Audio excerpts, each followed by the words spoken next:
আসলে গবেষণাগুলো একটা হচ্ছে প্রাথমিকভাবে জানার জন্য গবেষণা, তাই না? কতগুলো জিনিস তো জানতে হবে যে আসলে এটা কত হয়, কি হয়, এরপর এটা কেন হয়। এর পরের প্রশ্ন হচ্ছে যে কেন হয় জানা গেলে তারপর এটা কিভাবে এটাকে রিমেডি করা যায়, এটা সমাধান কিভাবে করা যায়, তারপরে কোন সমাধানের চেয়ে কোন সমাধান ভালো, তুলনা।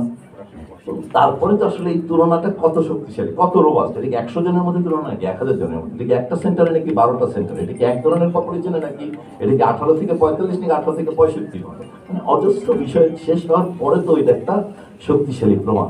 অর্থাৎ এই বিশ্ববিদ্যালয়ে এই চর্চাটা যদি শুরু হয় যে আমরা আসলে প্রমাণ তৈরি করি, প্রমাণ জেনারেট করবো, যেটা বলছি যে গাইডলাইন তো অনেক পরে, মানে প্রথমে তো শক্তিশালী প্রমাণ তৈরি হতে হবে এবং সেই প্রমাণের ভিত্তিতে গাইডলাইন হবে।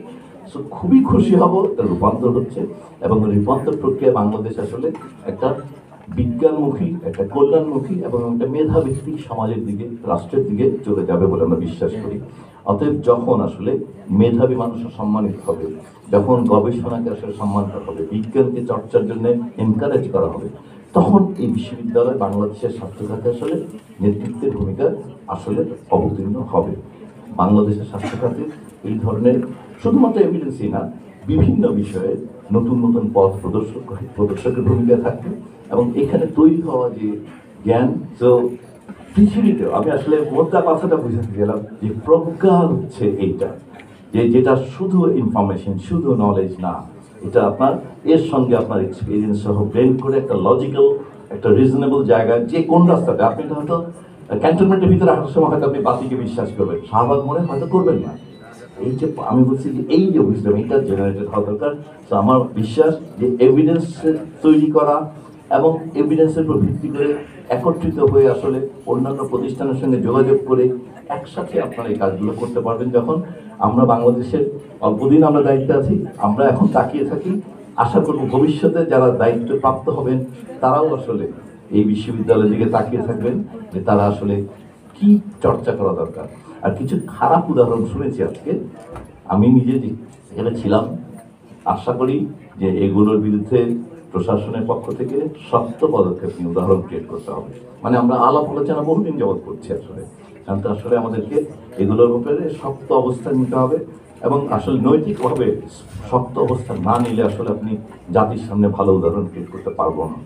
অতএব আমাদের আমরা এগুলো আলাপ করি বারে বারে, মানে খুবই যে সকল শব্দ আমরা উচ্চারণ করি, এটা আসলে পৃথিবীর কোনো বিশ্ববিদ্যালয়ে হয়তো এগুলো উচ্চারণ করা হয় না, কিন্তু এটা সত্য বাস্তব, সেই কারণে আমরা উচ্চারণ করি, কিন্তু উচ্চারণে থামলে চলবে না। আসলে অ্যাটলিস্ট কয়েকজনকে যারা এগুলো করেন তাদেরকে দৃষ্টান্তমূলক সাজা দেওয়া ছাড়া আসলে এই চর্চা বন্ধ করা যাবে না।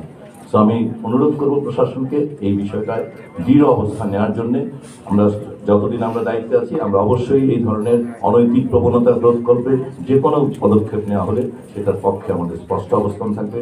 এবং আপনারা যারা এই ধরনের কার্যক্রমের সঙ্গে সম্পর্কিত বা জড়িত থাকেন, আপনাদের প্রতি অনুরোধ যে আপনারা দয়া করে এই ভুল পথ থেকে ফিরে আসেন, একটা যেই প্রতিষ্ঠানে কাজ করেন সেই প্রতিষ্ঠানে এবং যেই পেশায় আপনারা কাজ করেন তারা এই পেশার সম্মান এবং প্রতিষ্ঠানের সম্মানের সাথে এই ধরনের অনৈতিক চর্চা থেকে নিজেকে নিবৃত্ত করেন। অন্যথায় আসলে এটা সকল পর্যায়ে আমরা এটা জানি যে এই রূপান্তরটা চলছে। অতএব বিশ্ববিদ্যালয়ে ভালো উদাহরণ তৈরি করার জন্য আজকে অনুরোধ করলাম। কোনো ফার্মেসি ওনারা ভিজিট করে প্রেসক্রিপশন ছাড়া অ্যান্টিবায়োটিক ব্যবহার করলে তারা সাজা দিতে পারবে।